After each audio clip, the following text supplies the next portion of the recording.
It's cooking time kapamilya. Siyempre tanghalian na naman kaya mag-prepare na tayo ng ating tanghalian at siyempre isa na namang healthy food ang ating ipiprepare na tanghalian natin at ito yung ating puso ng saging at saka saluyot. Yan yung ating ihahandang tanghalian mga kapamilya at siyempre yan yung masarap na tanghalian na naman at ito simpleng luto lang ito mga kapamilya at ito yung napakasarap na tanghalian at masarap yang ating lulutuin. At ito napakadali lang po iluto nito mga kapamilya at ayan yung ating puso ng saging. Siyempre hihimayin muna natin yung mga part na matitigas, yung pinakabulaklak ng ating puso ng saging. Meron kasi tayong tinatanggal yan, yung parang pinaka-stick o parang palito kung tawagin. Yan yung tinatanggal natin kasi matigas po yan kaya tinatanggal natin. Yan yung kasing first layer ng ating puso ng saging, yung part na mapula pa yung pinakabalat niya.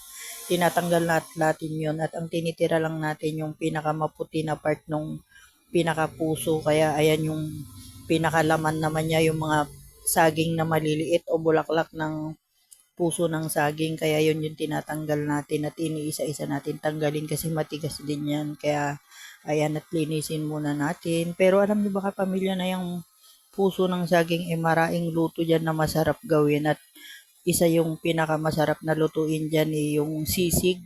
Masarap din po yun at mabilis lang din lutuin. At syempre, sisig na puso ng saging napakasarap kapamilya at healthy pa rin yung sisig na puso ng saging. Kaya ayan, minsan magluluto rin tayo niyan para makita nyo kung paano natin lutuin yung sisig na puso ng saging. At yan, inihimay-himay lang natin yung ating pinaka-bulaklak ng ating puso ng saging at yan yung gagayatin natin pagka nalinis natin. At syempre may iba pang luto na masarap dyan mga kapamilya, yung ginagawa nila yung tortang puso ng saging. Masarap din po yun at hahaluan mo lang siya ng itlog. Igigisa mo lang siya tapos lalagyan mo siya ng itlog. Kaya yun masarap din po yun, tortang puso ng saging. Marami pong luto dyan na pwedeng gawin kaya napaka-healthy po at maraming pwedeng gawin dyan sa puso ng saging. Panglagay sa isdang sinigang o kaya sa baboy na sinigang pwede rin po at napakasarap ng puso ng saging. Kaya saka yung healthy din yung puso ng saging mga kapamilya kaya masarap din yan na inihahalo sa mga gulay natin. At yan, ihahanda na natin yung ating lulutuin at syempre gagayatin lang natin to para mabilis nating ma-prepare. At yan yung mga tinanggal natin kapamilya, yung mga pinaka-palito niyang maliliit. At ito naman yung nilinis natin isa-isa. At ito gagayatin natin katulad nito nagayat na. Ganyan yung gagawin natin. At yan pag nagayat natin, ihahanda na natin yung ating lulutuin. At syempre sasahugan lang natin yan ng pritong isda para may pangsahog tayo dito sa ating puso ng saging. At syempre ito yung part na pinakamalambot at yan naman igagayatin na lang natin dyan. Wala na tayong tatanggalin dyan. At tingnan nyo naman yan napakabilis lang mag-brown yan pagka nahiwamot na hanginan. Nagba-brown ka agad yan kaya ayan yung ating puso ng saging at hiniwa na natin at gagayat-gayatin natin para mapino siya. At ito nagayat na natin at pinaghihiwa-hiwalay lang natin. At mamaya lalamasin lang natin ang asin yan para matanggal yung pinakadagta ng ating puso ng saging.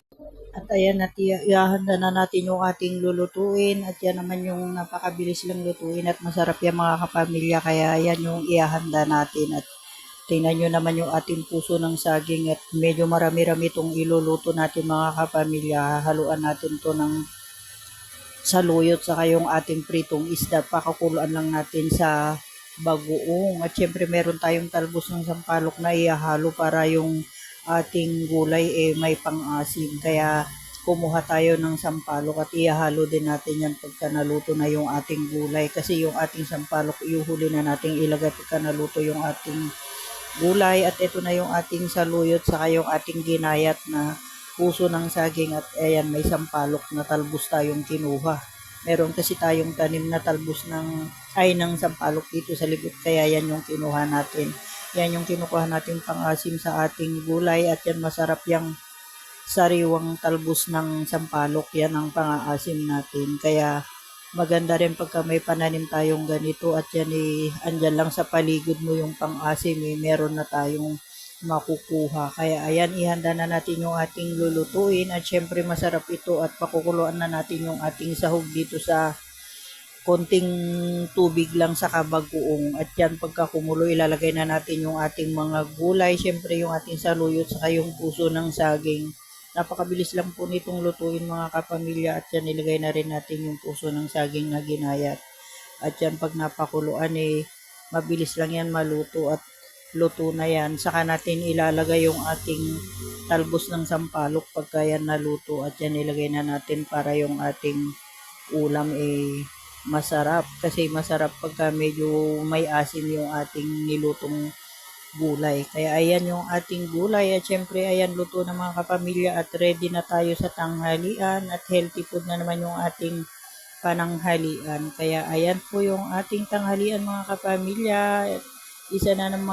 Hello po kapamilya, ayan po at magre-ready na po tayo magluto ng ating puso ng saging. Siyempre yung ating puso ng saging gagawin nating sisig. Pero ang gagawin natin ngayon, dalawang luto yung ating gagawin. Kasi itong mga puso ng saging, marami tayong luto na pwede nating gawin. Pero ito, gagawa tayo ng dalawang klase ng luto ng ating puso ng saging at syempre healthy food na naman tong ating piniprepare na puso ng saging at ito masarap ito at ito yung ating almusal mga kapamilya at syempre same procedure din yung ating paggagawa at nilinis din natin at saka natin gagayatin.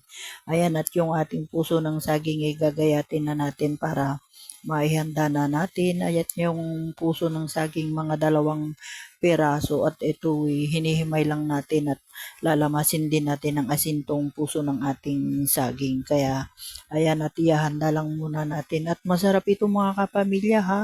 At syempre yung health benefits ng mga ganitong pagkain masustansya to at maganda po sa ating katawan kaya maganda talaga pagka marami kang gulay at ito yung lagi mong kinakain. Kaya ayan yung ating ipiprepare mga kapamilya. Siyempre healthy food na naman ang ating umaga at yan ang ating almusal ngayon mga kapamilya at ipiprepare natin itong ating puso ng saging. Siyempre dalawang luto yung gagawin natin, isang sisig at saka siyempre yung ating tortang puso ng saging ihahanda na natin at yan masarap yan mga kapamilya at yan ang ating iluluto ngayon at napakabilis lang. Ayan, nagisa na tayo ng ating bawang sa sibuyas at eto niluluto na natin tong ating sisig.